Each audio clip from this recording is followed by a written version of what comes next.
時有咩題材咧？即係其實你都要諗下有啲咩想寫㗎嘛？有啲咩題材你當時會覺得特別你關心，或者其實真係其他人唔係好寫㗎喎，即係有冇啲咁樣嘅？我其實就個視野去唔到其他人係咪唔寫嗰樣嘢嘅？雖然演出嘅戲唔少，但係就即係因為人哋有做翻譯劇，有啲做啲好成熟嘅劇本，嗰啲戲係好好㗎嘛。咁人哋唔寫唔代表你寫嗰啲就係好㗎嘛。有啲咁好嘅戲喺度咁。但係譬如第一年個島嗰個我寫咩咧？我就寫兩個 individual 係完全唔同嘅。一個咧就係 MK 仔嚟嘅，就因為斬咗人。就即係跟大佬佢斬點出去，真係斬咗，然後就去通緝嘅時候，佢就着草走咗去離島。另外一個咧就老人家，就一個好即係好冇唔係話好多朋友嘅，自己即係辛勤咁捱大個仔啊咁樣嘅，就買間屋俾個仔咁樣，即係有間屋咁樣，然後就捱大嗰個仔，到個仔出嚟做嘢啦，咁就話買間屋俾老豆。咁一買咗間離島嘅屋俾老豆，就自己住咗老豆間屋喺市區嗰間，即係結咗婚啊嘛。咁劈咗老豆出去離島嚇。咁所以呢個老人家好多怨氣嘅。咁但係嗰個年青人咧，因為着草走咧，就周圍揾地方，然後及到，呢間屋都係個老嘢喺度。喂，揾地方匿都要地方啊！呢個應該搞得掂佢啦，係嘛？咁於是乎就有佢。咁就兩個人咁樣嘅一個衝突矛盾喺一個屋入邊偏離咗嘅屋裏邊咁就即係有衝突有矛盾，亦都有啲追截啊！咁呢個老人家就即係唯一可以同佢對抗嘅就係拋佢啦，即係扮大佬啦，即係你僆仔啊嘛，你江湖中人啊嘛，我就扮大佬啦，去嚇你啦，咁啊嚇兩嘢啦。嗰個僆仔根本都即係唔係一心想行壞咁，只不過跟人行嘅啫嘛。咁就即係都方方亂亂咁樣，就即係又唔知係真定係假。咁唯一一樣嘢，當時仲有一個堅力咧，就係拉炮，聖誕節嘅拉炮咧，嘭嘭聲㗎嘛。咁就因為追打嘅時候咧，個僆仔就走咗入去間房裏邊。嗰個老人家咧，其實啲拉炮咧就留翻嚟氹個孫嘅。本來嗰個孫就今日個仔話帶埋個孫嚟嘅，咁佢拎定啲嘢出嚟啦。咁點知個仔就臨時老婆話唔準，咁啊冇嚟到。咁啊攞起啲拉炮喺出邊㗎，即係佢叫佢出嚟啊嘛，唔好匿入佢話我有槍啊嘛。咁唔知係咪啦？咁佢就攞起支拉磅咁啊，喺裏邊嗰個又其實咁大仔都未聽過槍聲嚇。咁即係又唔知係真定假咁啊，就攞咗出嚟啦。咁點知出嚟佢就緊張咧，就嘣咁啊，啲花紙就淋落去嗰個僆仔度，花紙嚟嘅啫嘛，即係知道咁啊追到上天台。咁追到上天台嘅時候，僆仔就贏㗎啦。咁但係佢真係冇打過老人家嘅。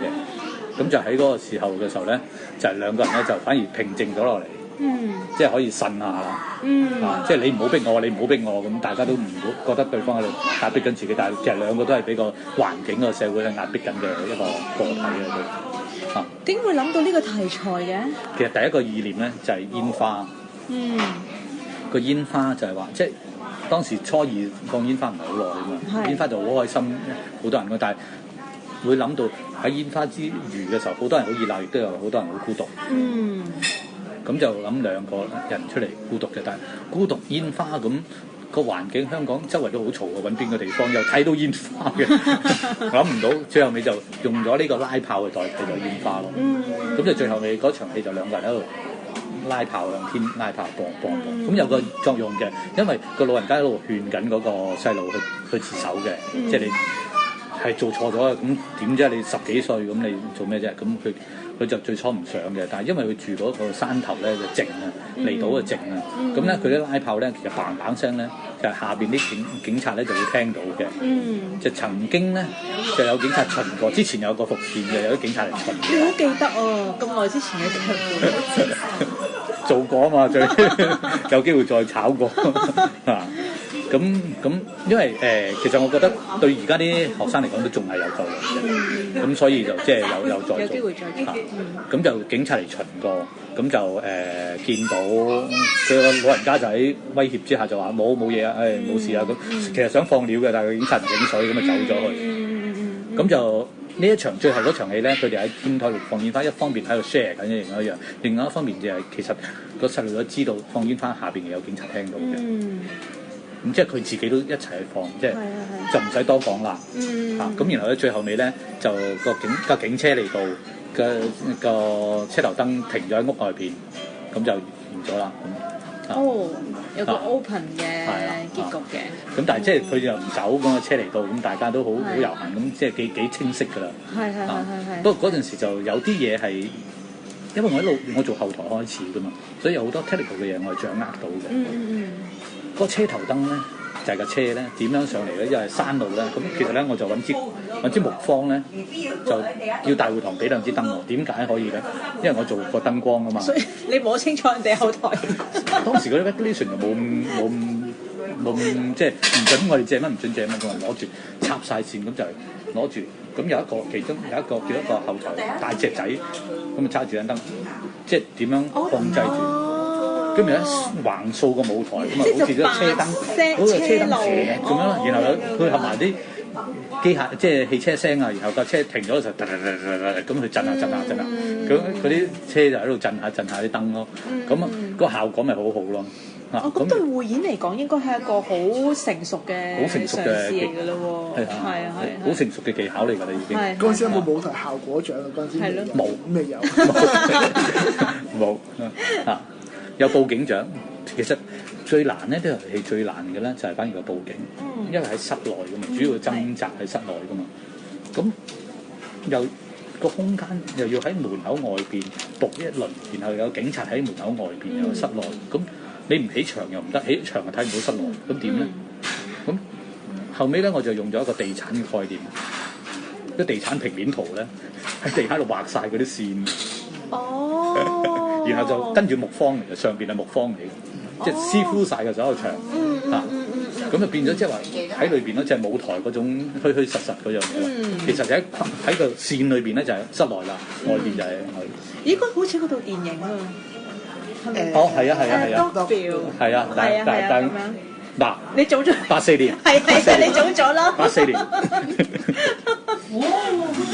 香港係一個國際城市，佢哋都有機會過下嚟嘅。係都可能會見到嘅。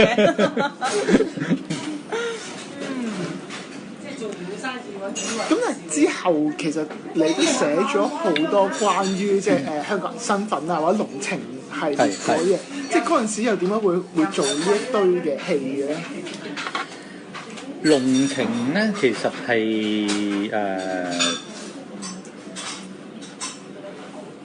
其實聽埋好多嘢嘅，但係我就當時對我嚟講個問題唔係咁切身，因為我已經好早知道我唔會離開嘅，冇條件離開，亦都冇諗住離開，因為離開咗我冇多撈㗎啦嘛，咁即係所以唔係咁切身嘅，對我嚟講。但係身邊嗰啲氣氛啊，嗰啲故事就好多，咁你總有好多離離合合嘅人啊，嗰啲啊，咁老人家啊等等嘅嘢，咁我就即係中意當時其實點解我寫咗第一個嗰個會考個戲，再講埋賭個戲咧。其實我就開始中意揾一啲人哋好容易忽略咗嘅生活裏邊遇到嘅小人物，一啲普通人啊，或者係佢哋會點樣面對問題。我就唔係中意揾啲風急浪尖嗰啲人咧去做主角嘅嗰啲。咁而龍情等等嗰啲咧，其實就係話喺早期嘅時候咧，其實匯演86嘅時候咧，最後一年參加匯演嘅時候咧，其實嗰個最佳編劇嘅戲咧，其實就已經係寫緊97問題。不過當時係86年啦，咁就已經係有一個基礎喺度。咁其實係當時嘅回應就係話，第一個編劇嘅手法係比較特別啦。用第二嘅時候就係3個故事嘅時候，其實都會用不同嘅角度去反映緊嗰個民生。咁而即係當時就係講緊97啦。咁而最特別嘅一對咧，我就係寫咗一對廣州落嚟，即係要佢老豆退休啦，要叫佢接收香港嗰個士多鋪，佢就好擔心啦。即係點算啊？落嚟要接收喎，咁一陣間做得唔好，又係人都及住我嘅喎，咁即係好大壓力嘅。咁當時係即係其實用緊啲唔同嘅角度去理解嗰件事，有啲咩可能性咁樣，即係咁樣寫。咁嗰個係一個基礎，咁就其實一路慢慢嘅時候就係、其實喺個編劇嘅過程裏邊，慢慢擴闊翻自己嘅視野，即係從一個香港仔睇嘢嘅嘅角度開始要睇翻闊啲啦，有啲唔同嘅人物點樣睇同一件事啊等等嘅各方面嘅人物，咁去到龍情嗰個階段嘅時候咧，就係、我冇得走啫，但我老婆走嘛，我老婆走嘛，咁變咗我就成日都即係飛嚟飛去。咁其實第一個故事出現嘅時候咧，其實都仲係寫緊即係香港回歸嘅故事，我就唔直寫嘅，我就係講緊嗰種情感嗰樣嘢即係其實第一個故事就係賣咗俾區域市政局嘅。第一個故事楓葉長城就賣咗俾市政局嘅。咁當時佢哋 present 你意思係啦，一個 one act 嚟嘅啫。咁就朱克叔有份幫我做。朱克叔唔係朱克叔未有份，第一個 version 冇份，去到溫哥華先有份，但係反而咧就係葉楓，唔係咩楓啊？李峰係李峰，阿峰姐咧就有份幫我做，就喺上水嗰個場做嘅，北區咁就係其實係講一個香港嘅家庭，個爸爸就成日都要返大陸去揾嘢，但係就唔知去揾乜嘢，嗰個仔就唔理解佢嘅，覺得佢好嘥時間嘅。咁啊，然後就後尾就知道，原來佢要揾翻一件衫戲服，就因為佢爸咧以前係做嗰啲舞台即係做大戲嘅，去做流羅嘅啫。咁就即係想揾翻嗰件戲服㗎，話喺收埋咗喺鄉下咁樣嘅大陸地圖度都唔知點揾，咁已經失散晒啦啲資料。咁後尾咧佢就走咗出去旅行咧。去咗即係啲學生交流活動啊咁樣，同埋幾個同學一齊去咗。反而咧就喺加拿大咧就美國咁就見到嗰件衫咧巡迴展覽，即係反而係成為一個即係啲文物啊咁樣去展覽，即係一個普通人嘅一啲普通嘅嘢啫，只不過係一個屋企嘅嘢，竟然成為咗一件咁嘅事，即係令到佢諗咗好多嘢。即係究竟我哋嘅歷史係咪真係咁冇作用嘅咧？即係點解人哋又會咁重視咧？呢啲係代表咗乜嘢咧？咁就即係其實一個咁上下故事。咁我就攞咗呢個故事，因為當時我太太就喺溫哥華，就喺個劇院裏邊做緊啲嘢，咁就傾咗個 sponsorship。咁就我哋就帶咗呢個戲過去做。咁但係我就唔係想就咁帶去做，我話去嘅時候就不如做埋 research 啦。喺嗰邊，因為嗰邊有啲好多唔同嘅 ABC 啊，係咪 CBC 啊？佢哋係加拿大 CBC 啦，係啦，就有啲 ABC 啦，亦都美國嘅啦，有啲係等等嗰啲咁樣去做嗰啲當地嘅唔同嘅人咧，做咗一輪 research，然後個戲巡迴完之後翻嚟咧就寫《楓葉長城老親戚》，咁就將成個戲就 extend 到變成一個 full length。最有趣嘅咧，呢度講埋咧，岑偉忠咧。當時佢讀大學咧，就寫緊佢篇論文嘅。咁佢就我揾過阿杜 Sir 咧，佢就係研究緊我哋點樣寫劇本嘅。咁佢點同杜 Sir 做我唔知啦。佢有一晚咧，就係要寫呢個劇本嘅時候，佢知道我大概係幾時生蛋嘅時間。佢問咗我嘅：你幾時得閒寫劇本？我話我大概幾時咧？你嗰晚個程序會係點噶嘛？我其實我醖釀夠噶啦，我只係爭咗個時間要寫啫。咁就喺嗰晚咧，我就喺 office 嗰度，佢就嚟 office set 咗個機影住我，咁我就開始寫。咁有趣？係啊，佢喺度寫。你而家問佢個 research， 我覺得好有趣㗎。佢交咗㗎啦，佢一路睇住我寫咧，一路 mark 低我啲動靜，佢幾時停咗，幾時查咗呢啲字，幾時再嚟過，佢一路錄咗。咁然後我寫完啦，寫咗大概個零鐘度啦，寫完啦，跟住逐個將佢哋疑問問翻我，又睇翻個片咁樣，然後就將呢樣嘢咧就寫咗佢嘅 thesis。哦，咁有趣啊！有趣㗎呢份嘢，你快啲問佢攞翻。好有趣，好有趣㗎，係啊。其實好幫我㗎。因為我從來唔會咁樣整理㗎嘛，整理都唔能靠自己㗎嘛，係嘛？係一定係外人嘅問，點解你寫到嗰個字會差咗嘅？咁因為啱啱寫完啫嘛，個記憶仲喺度嘅。咁我解釋俾你聽，當時我諗緊乜嘢嘅。咁你將呢一段又調咗去嗰度嘅，點解？咁因為我諗緊嗰個 idea 係咁樣，點樣閃出嚟嘅？你幾時諗到呢個 idea？嗰樣嘢點樣？佢直情喺度追問翻呢啲問題嘅時候，其實就好幫到我哋諗翻成件事咯。就係嗰個風呢個龍情嗰個大綱就係咁樣嘅時候寫嘅。咁我之前做完 research 之後，亦都睇咗啲書，因為喺嗰邊睇咗啲書，即係華人去嗰度當地嘅時候嗰啲點樣開始啊咁，所以成個故事嘅架構咧就擴展得好犀利啦。原有個架構咧，只係得翻好少嘅骨架仲喺度嘅啫。嗰個戲服已經冇咗。嗰個戲服已經冇咗，你唔係再去揾戲服，因為個指向就係話去揾鄉下，反而係一個細路仔，個細路仔嗰個遭遇就係話冇咗記憶，佢唯一嘅記憶就係話佢醒翻喺鐵路側邊醒翻，喺條鐵路側邊醒翻，跟住有2個華人捉咗佢去，咁嗰陣時係華工年代，即係喺美國嘅。咁然後就捉咗佢，就要佢幫手，即係變咗奴隸仔啦。幫手做呢樣做嗰樣，咁就反而咧有一個幫另外鬼佬打工嘅一個華人咧，見到佢咁虐待呢個細路咧，就保護佢。即係見到佢哋實在太過分啦，保護佢就捉咗佢，即係叫咗佢過嚟幫手。佢就喺呢個即係鬼佬嘅屋企咧長大咗，然後到長大啦，佢就離開啦。佢就離開，就去自己組織自己嘅家庭，但係一路由細到大咧，佢成日都佢雖然佢嘅記憶就係由鐵路開始啫，但係之前嗰啲咩事佢就唔記得，但係有個影像咧，就係有一個人咧一路都係吹住一首音樂，吹笛，吹俾佢聽，而周圍咧就好多竹林啊嗰啲咁，咁佢一路都有呢個夢嘅，但係冇人解到俾佢聽。咁然後到佢大咗，有咗自己嘅細路啦，個細路亦都大啦。